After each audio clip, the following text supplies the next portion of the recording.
ang daigdigan, lahat ng naroroon. Umawit ang sangkatauhan, purihin ang Panginoon.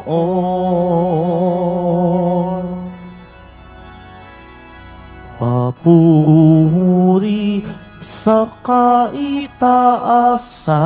siya'y papurihan, Diyos ng lahat. O papuri sa kaitaasan, siya'y papurihan, ngayon at magpakailanman.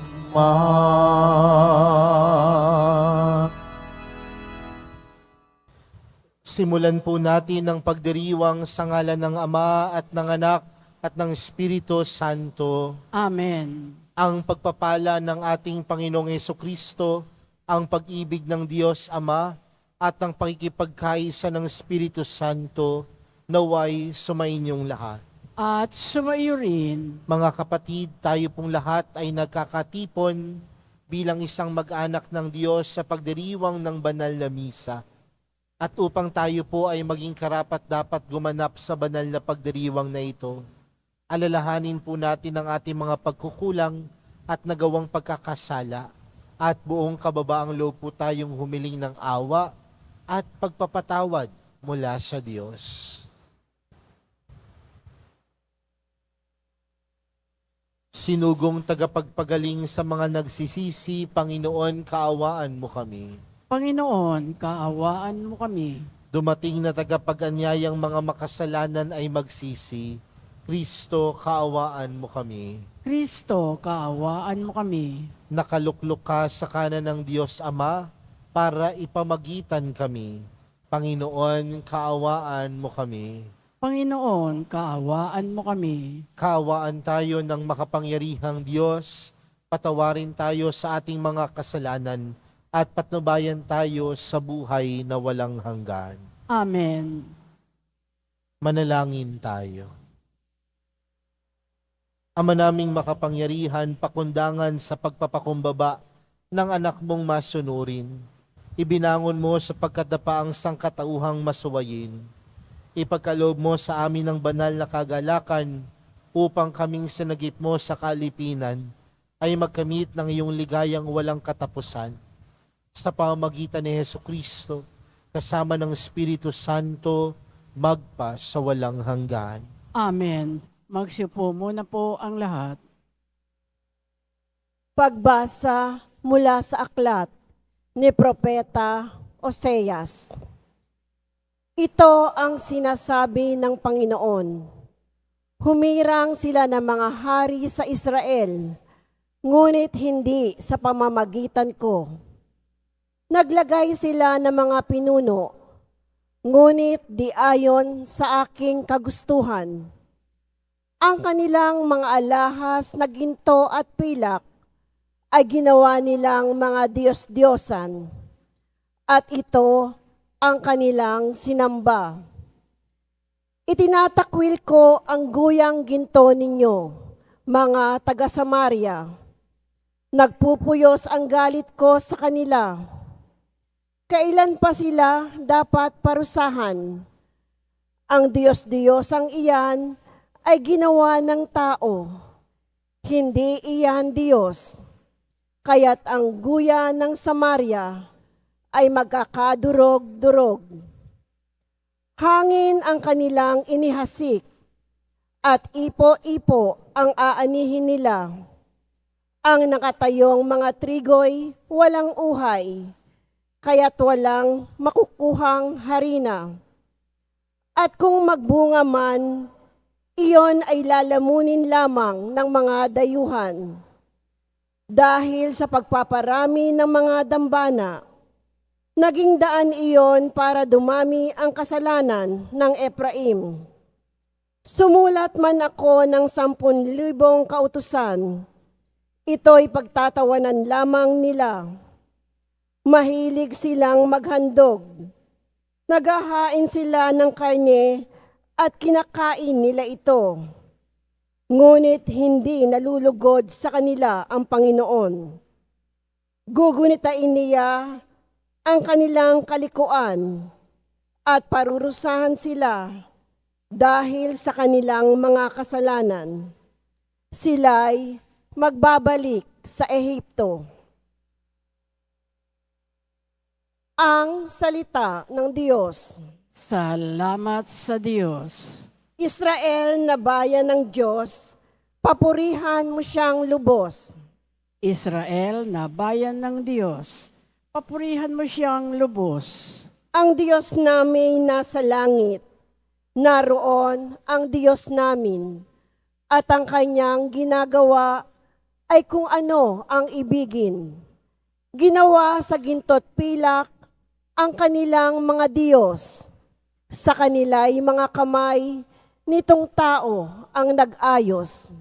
Israel na bayan ng Diyos, papurihan mo siyang lubos. Totoo nga at may bibig, ngunit hindi magsalita, at hindi rin makakita, mga matang sadyang-sadya, at hindi rin makarinig ang kanilang mga tainga, at hindi rin makaamoy ang ginawang ilong nila. Israel na bayan ng Diyos, papurihan mo siyang lubos. Totoo nga na mayroong kamay, ngunit walang pakiramdam. Mga paay mayroon din, ngunit hindi maihakbang. Ang gumawa sa kanila at pati ang nagtiwala, sana ay makatulad din ng gayong Diyos na ginawa. Israel na bayan ng Diyos, papurihan mo siyang lubos. Ikaw bayan ng Israel, magtiwala sa Panginoon. Siya ang iyong sanggalang, laging handa na tumulong. Kayong mga saserdote sa Diyos ay magtiwala. Kayo'y kanyang iingatat, ilalayo sa masama. Israel na bayan ng Diyos, papurihan mo siyang lubos. Magsitayo po ang lahat.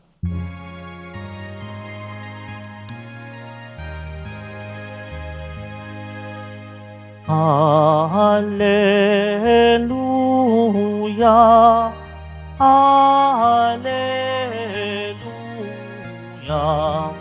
Hallelujah, Hallelujah.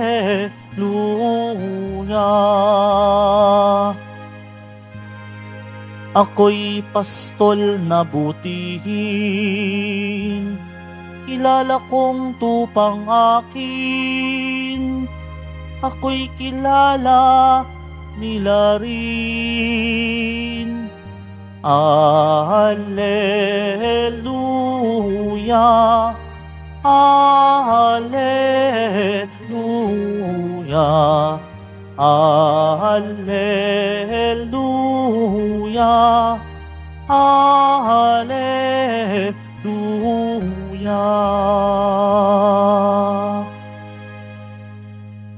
Sumainyo ang Panginoon. At sumayo rin Ang mabuting balita ng Panginoon ayon kay San Mateo.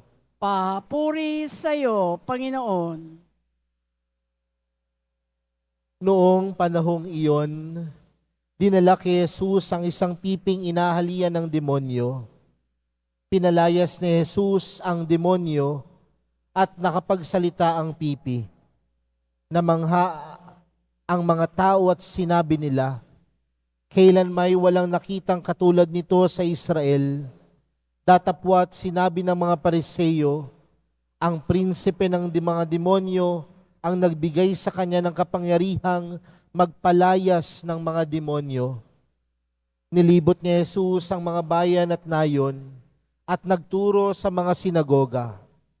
Ipinangaral niya ang mabuting balita tungkol sa paghahari ng Diyos at pinagaling ang mga may sakit, anuman ang kanilang karamdaman. Nang makita niya ang napakaraming tao, nahabag siya sa kanila sapagkat sila'y lito at lupaypay, parang mga tupang walang pastol. Kaya't sinabi niya sa kanyang mga alagad, Sagana ang anihin, ngunit kakaunti ang mag-aani. Idalangin ninyo sa may-ari ng anihin na magpadala siya ng mga manggagawa sa kanyang aanihin. Mga kapatid, ang mabuting balita ng Panginoon. Pinupuri ka namin, Panginoong Heso Kristo. Magsiupo muna po ang lahat. Hindi natin minsan maiiwasan na kung sino pa ang tinatawag na taong simbahan, madalas sila pa yung sinasabihan ng mapanghusga.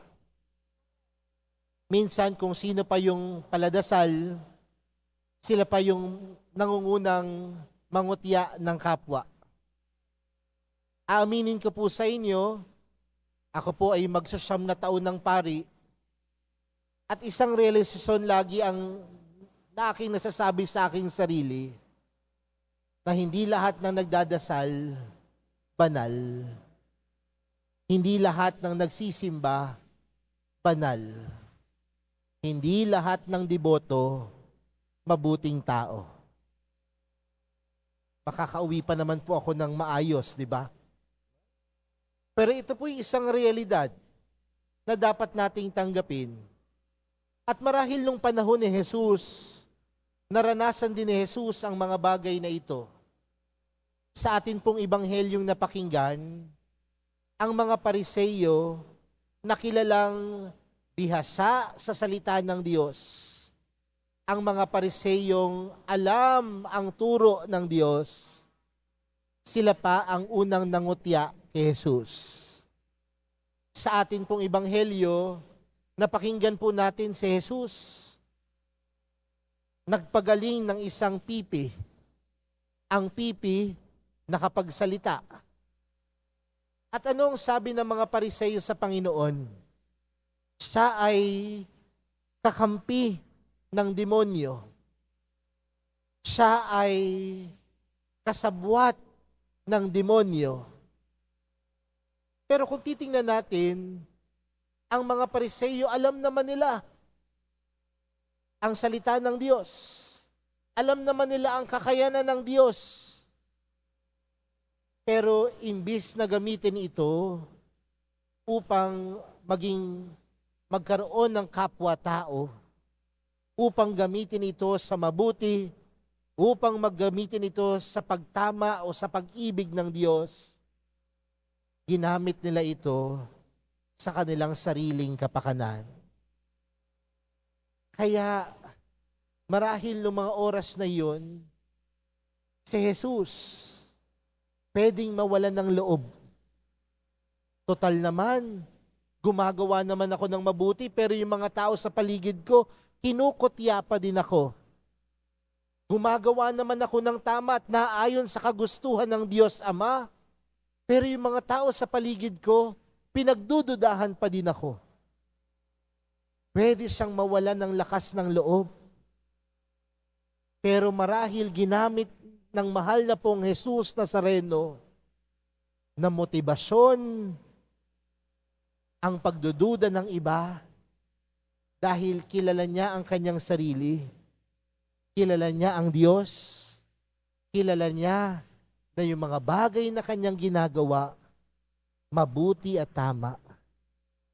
Yung pangungutyan ng ibang tao, ginamit niyang motibasyon upang siya pa ay gumawa ng mga mas mabuting bagay. Mga kapatid, sa buhay din natin, nakakaranas din tayo ng ganyan. Tayo na nga yung gumagawa ng mabuti, tayo pa yung pinag-iisipan ng masama. Tayo na nga yung nag-iisip ng tama, tayo pa yung pinagdududahan ng ibang tao. Pero panawagan sa atin mga kapatid, ng mga bagay na ginagawa natin, lalo't higit sa lahat ang mga mabubuting bagay na ginagawa natin hindi upang tayo ay papurihan, palakpakan ng ibang tao. Kundi yung mga bagay na ginagawa natin, yung mga mabubuting bagay na ginagawa natin ito upang magbigay papuri sa Diyos. Kaya mga kapatid, kung sa mga oras na ito, sa tingin mo walang naniniwala sa iyo, pero alam mo naman sa sarili mo, ginagawa mo ang mabuti at tama, huwag kang mawalan ng loob. Dahil higit sa lahat, ang tunay na nakakakilala sa iyo, hindi ang mga tao sa iyong paligid. Sino ang nakakakilala sa sarili mo? Ikaw mismo at ang Diyos. Kung ikaw ay gumagawa ng mabuti, gawin mo ang mabuti hindi para palakpakan at papurihan ng iba, kundi ipagpatuloy mong gumawa ng mabuti dahil ikaw ay nagbibigay papuri sa Diyos.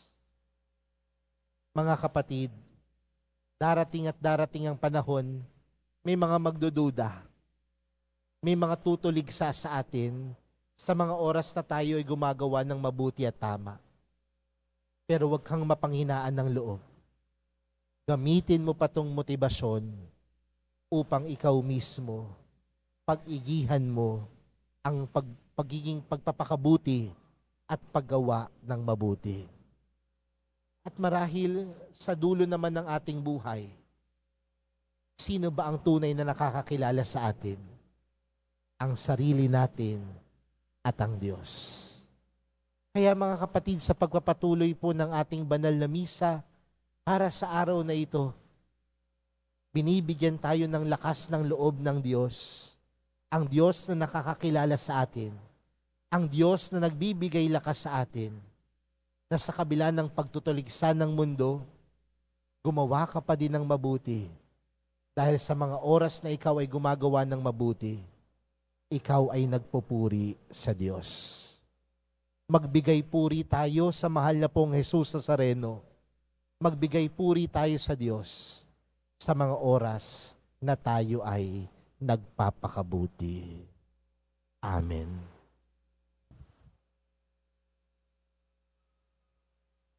Magsitayo na po ang lahat.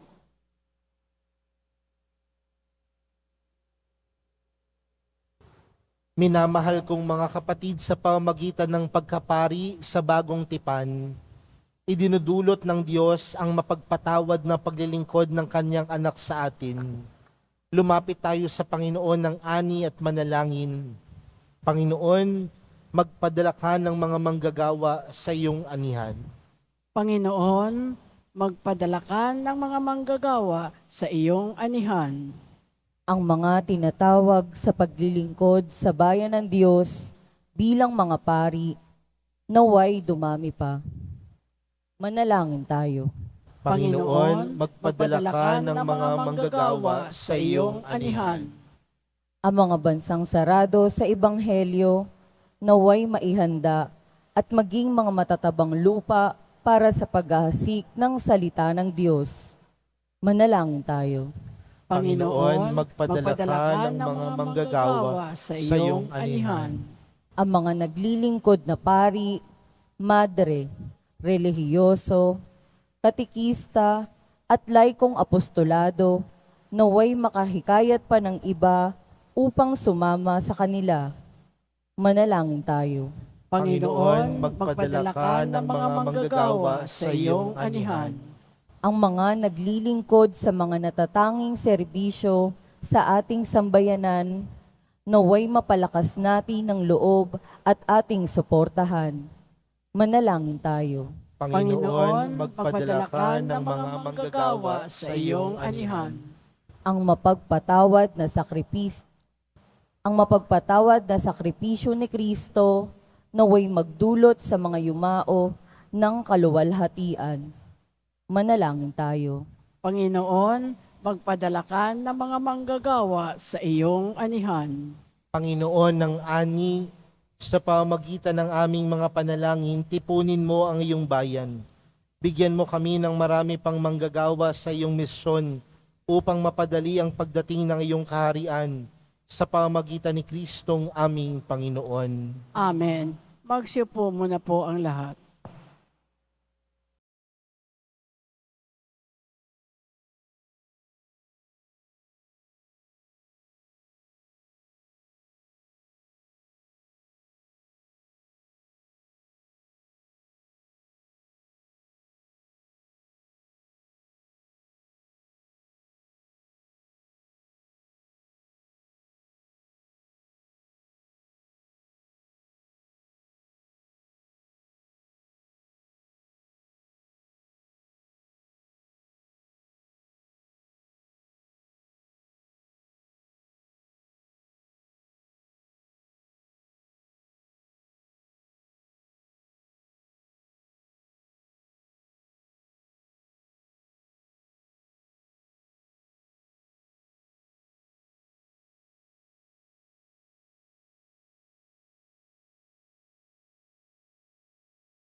Manalangin po kayo mga kapatid upang ang paghahain natin ay kalugdan ng Diyos amang makapangyarihan. Tanggapin nawa ng Panginoon itong paghahain sa iyong mga kamay sa kapurihan niya at karangalan sa ating kapakinabangan at sa buong sambayanan niyang banal. Ama naming lumikha, ang paghahain namin sa iyong ngalan ay sinawang sa amin dumalisay upang ito ay maging pagganap araw-araw ng aming paglipat sa buhay sa kalangitan. Sa pamamagitan ni Jesucristo, kasama ng Espiritu Santo, magpa sa walang hanggan. Amen. Sumainyo ang Panginoon. At sumayo rin, Itaas sa Diyos ang inyong puso at diwa. itinaas na namin sa Panginoon. Pasalamatan natin ang Panginoong ating Diyos. Marapat na siya ay pasalamatan. Ama naming makapangyarihan, tunay ngang marapat na ikaw ay aming pasalamatan. Pinagbibigyan mong ito'y aming maihayag, kahit na ito'y walang anumang maidaragdag, sa kadakilaang sa iyo ay likas. Sa pagpupuri namin ang nakikinabang, ay kami ring iyong pinakikiharapan sa pamagitan ng iyong anak na minamahal. Kaya kaisa ng mga anghel na nagsisiawit ng papuri sa iyo, nang walang humpay sa kalangitan, kami nagbubunyi sa iyong kadakilaan. Santo, Santo, Santo, Panginoong Diyos ng mga hukbo, na pupuno ang langit at lupa ng kadakilaan mo, usana sa kaitaasan, pinagpala ang naparirito sa ngalan ng Panginoon, usana sa kaitaasan, magsiluhod po ang lahat. Ama naming banal, ikaw ang bukal ng tanang kabanalan. Kaya't sa pamagitan ng iyong Espiritu, gawin mong banal ang kaloob na ito upang para sa aming maging katawan at dugo ng aming Panginoong Hesukristo. Bago niya pinagtiis ang kusang loob na maging handog, hinawakan niya ang tinapay, pinasalamatan kanya, pinaghati-hati niya iyon, iniabot sa kanyang mga alagad at sinabi, tanggapin ninyong lahat ito at kanin. Ito ang aking katawan na ihahandog para sa inyo.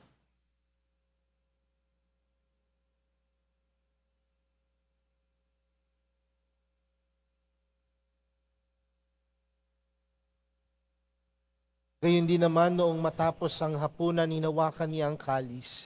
Muli kaniyang pinasalamatan. Iniabot niya ang kalis sa kanyang mga alagad at sinabi, tanggapin ninyong lahat ito at inumin. Ito ang kalis ng aking dugo, ng bago at walang hanggang tipan. Ang aking dugo na ibubuhos para sa inyo at para sa lahat, sa ikapagpapatawad ng mga kasalanan. Gawin niyo ito sa pag-alala sa akin.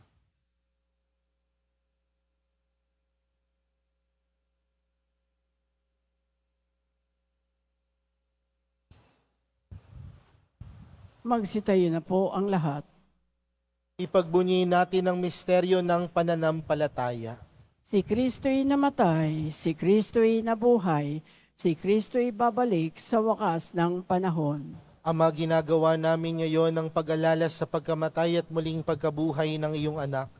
Kaya't inaalay namin sa iyo ang tinapay na nagbibigay buhay at ang kalis na nagkakaloob ng kaligtasan. Kami nagpapasalamat dahil kami iyong minarapat na tumayo sa harap mo para maglingkod sa iyo. Isinasamo namin kaming magsasalo-salo sa katawan at dugo ni Kristo ay mabuklod sa pagkakaisa sa pamamagitan ng Espiritu Santo. Ama, lingapin mo ang iyong simbahang laganap sa buong daigdig. Puspusin mo kami sa pag-ibig kay San Francisco na aming Papa at ni Jose na aming Obispo at ng Tanang Kaparian. Alalahanin mo rin ang mga kapatid naming nahimlay nang may pag-asang sila'y muling mabubuhay, gayon din ang lahat ng mga pumanaw. Kaawaan mo sila at patuloyin sa iyong kaliwanagan. Kaawaan mo at pagindapating kaming lahat na makasalo sa iyong buhay na walang wakas. Kaysa ng mahal na Birheng Maria na ina ng Diyos, ng kabiyak ng puso niyang si San Jose. Kaysa ng mga apostol at ng lahat ng mga banal na namuhay dito sa daigdig ng kalugod-lugod sa iyo. May pagdiwang nawa namin ng pagpupuri sa ikararangal mo sa pamagitan ng iyong anak na aming Panginoong Hesukristo.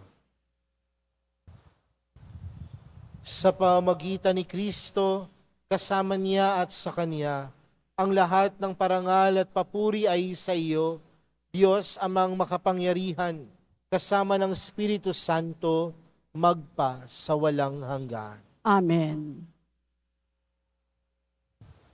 Lumapit po tayo sa Diyos natin sa langit sa panalangin itinuro sa atin ni Jesus. Ama namin, sumasalangit ka, sambahin ang ngalan mo, mapasa amin ang kaharian mo, sundin ang loob mo dito sa lupa para nang sa langit.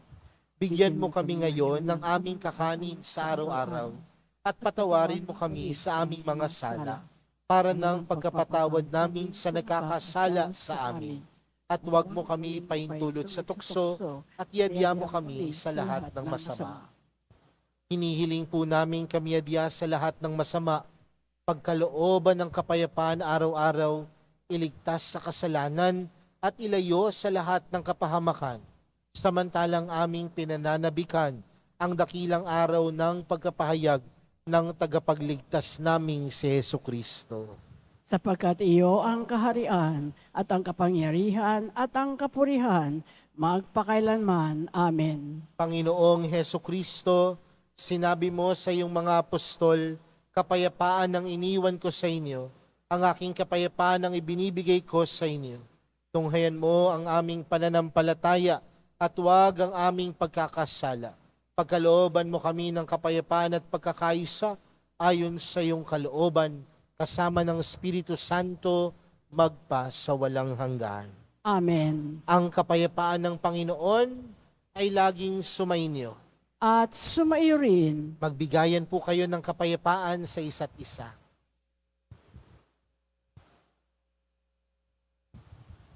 Kordero ng Diyos na nag-aalis ng mga kasalanan ng sanlibutan, maawa ka sa amin.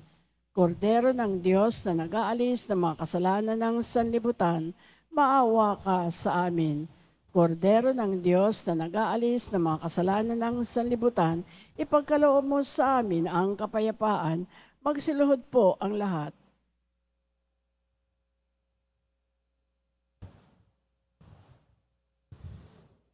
Mga kapatid, narito po si Jesus, ang kordero ng Diyos, siyang nag-aalis ng kasalanan ng sanlibutan, mapalad ang mga inaaniyahan sa kaniyang piging.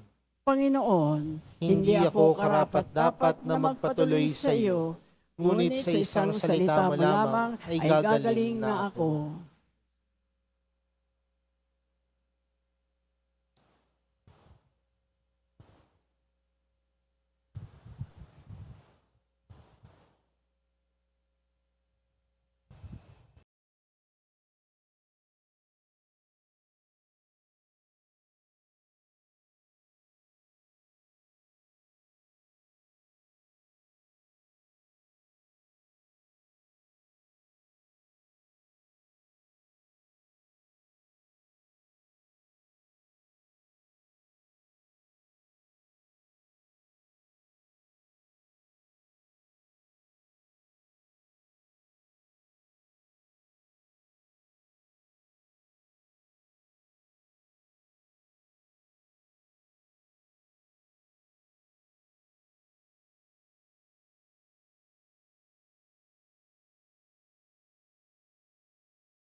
Magsitayo na po ang lahat.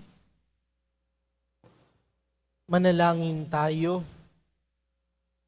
Ama naming mapagmahal, kaming iyong pinapakinabang, ay lubin mong laging lumingon sa pinanggalingan nang tinanggap namin ngayon para pagsaluhan sa pamamagitan ni Heso Kristo kasama ng Espiritu Santo magpa sa walang hanggan. Amen.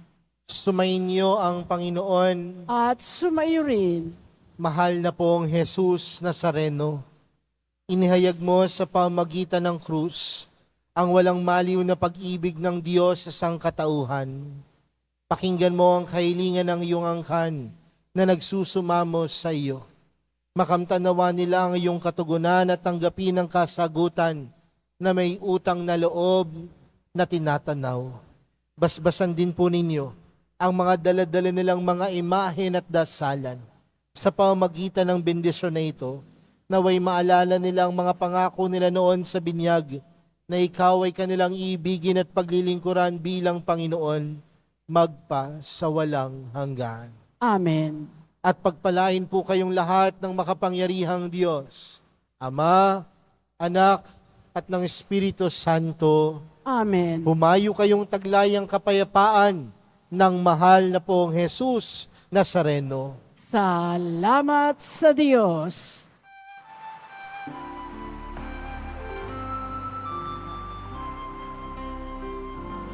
Nuestro Padre Jesús Nazareno, sinasamba ka namin. Pinipintuho ka namin. Aral mo ang aming buhay at kaligtasan. Nuestro Padre Jesús Nazareno, iligtas mo kami sa kasalanan. Ang krus mong kinamatayan ay sagisag ng aming kaligtasan. Nuestro Padre Jesús Nazareno, dinarangal ka namin. Nuestro Padre Jesús Nazareno, nilulwalhati ka namin. Nuestro Padre Jesús Nazareno, dinarangal ka namin. Nuestro Padre Jesús Nazareno, nilulwalhati ka namin.